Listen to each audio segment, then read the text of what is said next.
இந்த முழுமையான அசோக சக்கரத்தை யாருமே பார்த்த மாதிரியே தெரியல எனக்கு தெரிஞ்சு. நானும் ஏகப்பட்ட 20 ரூபா தாள் தான் செலக்ட் பண்ணிட்டேன், கிடைக்கல.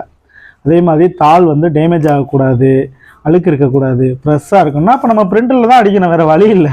பிரிண்டில் அடித்தா தூக்கி உள்ளே போட்டுருவாங்க. அதனால் இந்த கண்டிஷனில் தாள் இருக்கணும்னு கேட்குறாங்க. இந்த கண்டிஷனில் இருந்துச்சுனாலும் நீங்கள் எதிர்பார்க்குற மாதிரி லேக்ஸு அந்த மாதிரிலாம் போகாது. இது வந்து ஒரு அவேர்னஸ்க்கான வீடியோ. 3 நாளாக ட்ரை பண்ணி இன்றைக்கி தான் இந்த வீடியோவை என்னால் ப்ளே பண்ண முடியுது. இங்கே பாருங்கள், இது எல்லாமே நம்ம புழக்கத்தில் இருந்த ரொம்ப பழங்கால தாள் கிடையாது. இப்போ நடுத்தரமாக நடைமுறையில் இருந்ததை டிபார்ட்னாங்கல்ல, அந்த மாதிரியான தாட்கள். 20 ரூபா, 5 ரூபா, டிராக்டர் ஓட்டுற காசு, இதெல்லாம் ஒரு டைம் பாஸ் மாதிரி சேவ் பண்ணி வச்ச காசு. 1 ரூபி. இந்த காயின்லாம், இந்த காசுலாம் நீங்கள் எத்தனை வருஷத்துக்கு முன்னாடி நீங்கள் பார்த்தீங்கன்னா எனக்கு தெரியாது. நானே ரொம்ப ரேராக தான் கலெக்ட் பண்ணி வச்சுருக்கேன். பழைய 50 ரூபா தாள், நம்ம பார்லிமெண்ட்டு கட்டடம் இருக்கிற தாள் இது. இதில் பார்த்தீங்கன்னா துறைமுகம் இருக்கும். இதெல்லாம் நம்ம டிராக்டர், விவசாயத்தை குறிக்கிற டிராக்டர் இருக்கு. அசோக சக்கரம்,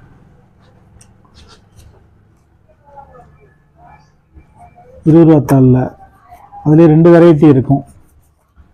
அதுக்கப்புறம் பார்த்தீங்கன்னா 10 ரூபா தாள். 10 ரூபா தாளில் இது ஒரு பிளேஸு. எல்லாமே வந்து பார்த்தீங்கன்னா நம்ம இந்தியன் மணி.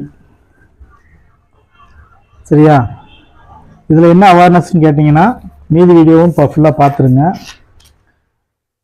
5 பைசா. இது வந்து 1993 வந்து 2 ரூபா காயினு. அதுக்கப்புறம் 1985 1 ரூபா காயினு.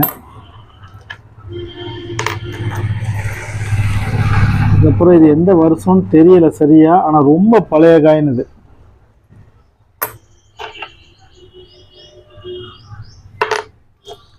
ஐம்பது பைசா 1996 வந்து 50 பைசா பார்லிமெண்ட்டு பிக்சரோடு இருக்குது. அதுக்கு அடுத்து ஒரு டைமில் வந்துச்சு இந்த 50 பைசா, ரொம்ப ரேராக 25 பைசா சைஸ்க்கு வந்து 50 பைசா போட்டிருந்தாங்க. இது ஒன்று. அதுக்கப்புறம் இந்த காண்டாமிருகம் காயின் ரொம்ப ஃபேமஸ்ஸு. 25 பைசாவில் காண்டாமிருகம் இருக்கும் பின்னாடி. இது ஃபுல்லுமே சில்வர் காயின்ஸ் தான்.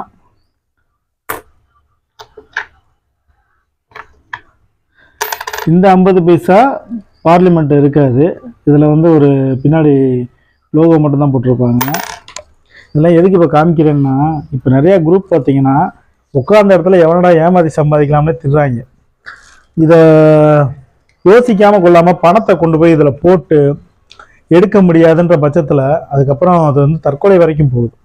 நிறைய பேர் அதை யோசிக்கிறதே கிடையாது. அட்வைஸ் பண்ண ஆள் இல்லை, எதுலையா ஒரு வகையில் பணத்தை சம்பாதிச்சிருவோம் அப்படின்னு சொல்லிட்டு சீட்டு விளையாடுறதுல போய் பணத்தை போடுறது, லூடோ விளையாடுறோன்னு பணத்தை போடுறது, ஏதாவது ஒரு கேம் விளையாண்டோம்னா நம்ம சம்பாதிச்சிடலான்னு சொல்லி பணத்தை போடுறது.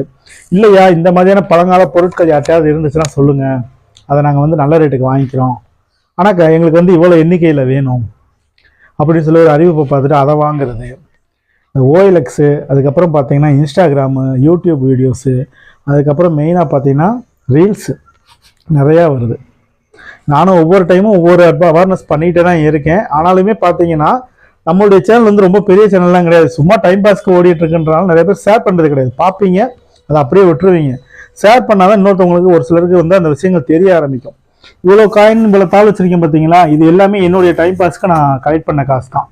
ஆனால் என்ன பண்ணுறாங்கன்னா, இந்த மாதிரியான தாள் வச்சுருந்தீங்கன்னா, இந்த மாதிரியான தாட்கள் நீங்கள் கொண்டு வந்தீங்கன்னா உங்களுக்கு வந்து இவ்வளோ அமௌண்ட் கிடைக்கும். அதுவும் சும்மா இல்லை, கிட்டத்தட்ட ஒரு 20 ரூபா தாள் நீங்கள் வச்சுருந்தீங்கன்னா அதில் இருக்க நம்பரும் அதில் இருக்க இயர்ஸும் வச்சு பார்த்தோம்னா உங்களுக்கு கிட்டத்தட்ட ஒரு 20,000 ரூபாய் கிடைக்கும், 50,000 ரூபா கிடைக்கும், 1 லட்ச ரூபா கிடைக்கும் அப்படின்னு சொல்லிட்டு இந்த காயின்ஸ் எல்லாத்தையுமே காட்டி வீடியோ போட்டு ஆசையை காய்ச்சிடுறாங்க. நம்ம பசங்கள் என்ன பண்ணுறாங்க, ஆண் பொண்ணு எல்லாருமே ஆகா இவ்வளோ காசு கிடைக்குதுன்னு சொல்லிட்டு ஓடி அலைஞ்சி இருக்கிற எல்லா காசையும் கலெக்ட் பண்ணிடுறாங்க. ஒரு விஷயம் நல்லா தெரிஞ்சுக்கோங்க, இன்னைக்கு பழங்கால காயின் வச்சிருந்து அது மூலமாக பணம் கிடைக்கும்னு தெரிஞ்சிருந்தா இன்னைக்கு இருக்கிறதே அதிக பெரிய பணக்காரனாக இருக்கிறது யாருன்னு தெரியுமா?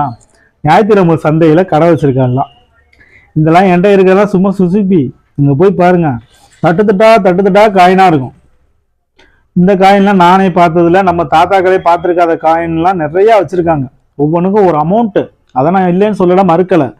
ஆனால் அதை வந்து நேரடியாக நீங்கள் போய் பணம் கொடுத்து வாங்கலாம். நீங்கள் கொண்டு போய் கொடுத்தீங்கன்னா அவங்க அதுக்கு ஒரு அமௌண்ட் கொடுப்பாங்க. நீங்கள் வாங்கும்போது ஹெவியான அமௌண்ட்டில் வாங்கணும், கொடுக்கும்போது கொஞ்சம் கம்மியாக தான் கொடுப்பாங்க. இதுதான் வந்து மார்க்கெட்டிங். இந்த காயின் வச்சுருந்தா உங்களுக்கு இவ்வளோ கிடைக்கும், அந்த காயின் வச்சுருந்தா அவ்வளோ கிடைக்கும், இந்த தாள் வச்சுருந்தா இவ்வளோ கிடைக்கும்னு சொல்லி உங்களுக்கு விளம்பரம் பண்ணுறாங்கன்னா தயவு செய்து யாரும் ஏமாறாதீங்க. என்கிட்ட இருக்கு. யாராவது ஒருத்தர் அவங்களுடைய முழு விவரத்தை போட்டு இந்த மாதிரியான தாட்களை வச்சுருந்தா நாங்கள் வாங்கிக்கிறோம்னு சொல்லி நேரடியாக வந்தவங்களை பார்த்துருக்கீங்கன்னா கண்டிப்பாக கிடையாது. நானும் இவ்வளவு தாளையும் வீடியோஸ் பார்த்துட்டு நிறையா ட்ரை பண்ணேன். பட் ஏமாறுறதுக்காக ட்ரை பண்ணல. இதில் கலெக்டர்ஸ் நிறையா இருப்பாங்க. அதாவது காயின் கலெக்டர்ஸு, அது போக பார்த்தீங்கன்னா தாள் கலெக்டர்ஸ்னு இருப்பாங்க. அவங்களையும் ட்ரை பண்ணி பார்த்தோம். அதெல்லாம் என்ன சொல்லிட்டாங்க தெரியுமா? சார், இப்போ நீங்கள் 10 ரூபா வச்சுருந்தீங்கன்னா இந்த தாள் எந்த டேமேஜும் இல்லாமல் ஃபுல்லாக இருந்துச்சுன்னா இதனுடைய மதிப்பு 20 ரூபா. ஓகே, அதேமாதிரி தான் ஒவ்வொரு தாளுக்கும் அதனுடைய இருமடங்கு விலை தான் கிடைக்கும். கடைசியாக என்னுடைய நண்பர் வந்து கோயத்துலேயே எங்கேயோ இருந்து வந்திருந்தா, அப்படியே அவர்கிட்ட வந்து ஒரு பெரிய காயின் அட்டை இருந்துச்சு. அதில் கிட்டத்தட்ட ஒரு 200 நாடுகளுடைய காயின்ஸ் எல்லாத்தையும் ஃபிட் பண்ணி ஒட்டி வச்சுருந்தாங்க. அந்த அட்டையோட மதிப்பு பார்த்தீங்கன்னா அந்த நாட்டில் வாங்கும்போது அதனுடைய மதிப்பு வந்து ஒரு 2000 ரூபாய்க்கு 3000 ரூபாய்க்கு தான் வாங்கியிருக்காரு. அதே அட்டையை இங்கே கொண்டு வந்து என்கிட்ட கொடுத்துருந்தாரு. நான் ஒருத்தவங்ககிட்ட தெரிஞ்சவங்ககிட்ட கொடுத்தேன். அது வேல்யூ போகல. எத்தனையோ நாட்டோட காயின் அதுலேயே இருக்குது. அது என்னன்னா ஒவ்வொரு ஸ்கூல்லையுமே அது நடக்குது, காம்படிட் மாதிரி நடத்திக்கிட்டு இருக்காங்க. இங்கே நம்ம தான் இதெல்லாம் வந்து அதிசயமாக பார்த்துக்கிட்டு இருக்கோம். அதுக்காக இதுக்கெல்லாம் வேல்யூ இல்லைன்னு சொல்லலாம். நான் வேல்யூ இருக்குது, ஆனால் நம்ம எதிர்பார்க்குற வேல்யூ கிடைக்காது. இந்த தாள் நான் கலெக்ட் பண்ணும்போது எனக்கு கிடைச்ச ஒரு இன்ஃபர்மேஷன் என்னன்னு கேட்டிங்கன்னா, இந்த அசோக சக்கரம் இருக்குது பார்த்தீங்களா, இது முழுமையாக இருந்துச்சு அப்படின்னா இதுக்கு கிட்டத்தட்ட ஒரு 1 lakh கிடைக்கும் அப்படின்னு சொல்லிக்கிட்டு இருந்தாங்க. அப்போ யதார்த்தமாக நம்ம கலெக்ட் பண்ணி வச்சிருந்த பேப்பர்ஸ்லாம் எடுத்து பார்க்கும்போது அதுக்குள்ளே இந்த தாள்ஸ்லாம் இந்த மாதிரி இருந்துச்சு. இந்த முழுமையான அசோக சக்கரத்தை யாருமே பார்த்த மாதிரியே தெரியல எனக்கு தெரிஞ்சு. நானும் ஏகப்பட்ட 20 ரூபா தாள் தான் செலக்ட் பண்ணிட்டேன், கிடைக்கல. அதே மாதிரி தாள் வந்து டேமேஜ் ஆகக்கூடாது, அழுக்கு இருக்கக்கூடாது, ஃப்ரெஷ்ஷாக இருக்கணும்னா அப்போ நம்ம பிரிண்டரில் தான் அடிக்கணும், வேறு வழி இல்லை. பிரிண்டரில் அடித்தா தூக்கி உள்ளே போட்டுருவாங்க.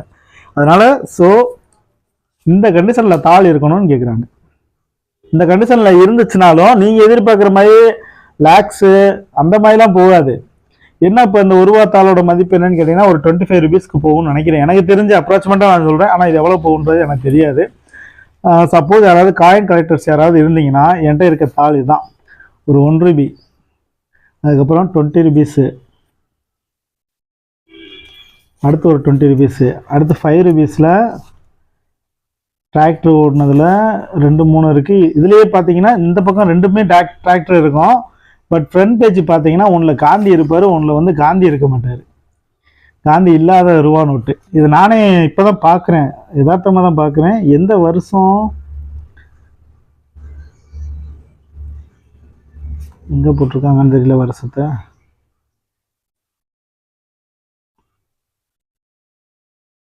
எனக்கு இதில் வருஷத்தை பார்க்க தெரியல. ஆனால் காந்தி இல்லாத ரூபா நோட்டை இப்போலாம் ஃபஸ்ட்டு டைம் நான் பார்க்குறேன். ஏன்ட்டு தான் இருந்திருக்கு, அதை கூட நான் கவனிக்கல. இதெல்லாம் காந்தி இருக்காரு. அதேமாதிரி இதுலேயும் இந்த 1 ரூபா தாள்லேயும் வந்து காந்தி படம் இல்லை. இது எந்த வருஷம் வந்ததுன்னு தெரியல.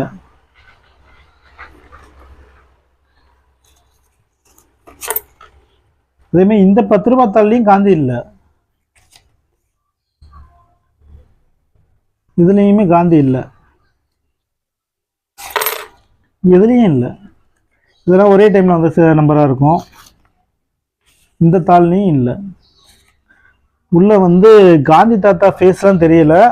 ஆனால் அதாவது நம்ம சின்னம் தெரியுது, நான்முக சிங்கம் இருக்குது பார்த்தீங்களா, அது தெரியுது. இதுலேயும் இல்லை. ஸோ பழைய காலத்தில் வந்து நிறைய தாளில் வந்து காந்தி தாத்தா கிடையாது, இப்போ தான் மென்ஷன் பண்ணிகிட்டு இருக்காங்க போல். இதுலேயும் அதேமாரி தான் இருக்குது. இப்படி பார்த்தோன்னா உள்ள அசோக சிங்கம் தான் தெரியுது. இவ்வளோ என்கிட்ட இருக்குது. காயின்ஸ் பார்த்தீங்கன்னா 5 பைசா காயின், 25 பைசா காயின், 50 பைசா காயின் இது எல்லாமே வச்சுருக்கேன். இதனுடைய ஒரிஜினல் மதிப்பு தெரிஞ்ச கலெக்டர்ஸ் யாராவது இருந்தீங்கன்னா கால் பண்ணி கேளுங்க. என்னுடைய நம்பர் வந்து கீழே இருக்குது. ஆனால் ஃப்ராடு வேலை பார்க்காதீங்க தயவுசெய்து. நிறைய பேர் காசை இழந்துட்டு பாவமாக இருக்கும். ஒருத்தர் சொல்லும்போது, சார் நான் அந்த மாதிரி எனக்கு இவ்வளோ காசு வச்சுருந்தேன் சார், எனக்கு இதுக்கு மேற்கொண்டு வேணும்னு சொன்னாங்கன்னு சொல்லிட்டு நான் போய் வெளியில் வாங்கினேன் சார், கடைசியில் அவங்க ஃபோனே எடுக்க மாட்டேன்றாங்க, பாவமா இல்லையா? யாரையும் ஏமாத்துறதுக்கு கொஞ்சமாவது மனசு உறுத்த வேணாம். உழைச்சி தின்னா கொஞ்சமாவது நல்லா இருக்கும். இங்கே அதாவது அவங்கள விட்டுருவோம், நம்மளுக்குள்ளே பேசுவோம். அதாவது உழைக்காம உட்கார்ந்த இடத்துல திங்கிறதுக்கு நிறைய பேர் இருக்காங்க. அவங்கள செருப்பால் அடிச்சாலும் திருந்த மாட்டாங்க. ஸோ நீங்கள் உங்களுடைய கையில் இருக்கிறதையோ இல்லை வீட்டில் இருக்கிறதையோ எடுத்து இதை போய் ரொட்டேஷன் பண்ணால் நம்மளுக்கு கிடைக்கும்னு சொல்லி ஏமாறாதீங்க. முக்கியமாக ஆன்லைன் விளையாட்டுக்களில் எக்காரணம் ஒன்றும் கலந்துக்காதீங்க. நிறைய பேர் ஆன்லைன் விளையாட்டுனால எல்லாம் ரிவர்ஸில் போயிட்டாங்க. வாழ்க்கையில் கொடுக்குற மாதிரி கொடுத்து மொத்தமாக எடுத்துருவோம். ஸோ வாழ்க்கையில் ஒரு சில விஷயங்களை அவாய்ட் பண்ணுறதுல இந்த ஆன்லைன் விளையாட்டுக்கள் இந்த மாதிரியான ஃபேக்கு நிறையா இருக்கும். அதனால் தயவு செய்து அதுக்குள்ளே போயிடாதீங்க. இது ரொம்ப நாளாக ட்ரை பண்ண இந்த வீடியோ போட்டே ஆகணும்னு. நான் ரீசெண்ட்லியாக ஒருத்தர் இதே மாதிரி ஒரு விளம்பரத்தை நம்பி 27 லட்ச ரூபாய்க்கு பழைய காசு தாள்லாம் வாங்கி கடைசியில் லாஸ் ஆகிட்டார். அதே மாதிரி நிறைய இடத்துல நடந்துக்கிட்டு தான் இருக்குது. இதெல்லாம் யாரும் வாங்குறாங்களா வாங்கலையான்றது நம்மளுக்கு தேவையில்லை. நம்மகிட்ட இருக்கிற பணத்தை நம்ம பத்திரப்படுத்தி வச்சுக்கணும். ஸோ அது போதும் நம்மளுக்கு. நம்ம பணம் குட்டி போடாட்டியும் பரவாயில்ல, நம்மக்கிட்ட இருந்தால் போதும். தேவைன்ற விஷயத்துக்கு எடுத்து செலவு பண்ணிக்கலாம். அதை குட்டி போட வைப்போம்னு சொல்லிட்டு உயிரோட கழுத்தறுத்து கொண்ட கதையாகி போகுது. எல்லாரும் நிறைய பேர் அந்த வேலையை தான் பார்க்குறீங்க. தயவு செய்து இனிமேல் பணத்துக்கு ஆசைப்பட்டு உங்ககிட்ட இருக்கிற பணத்தை இழந்துடாதீங்க. வணக்கம்.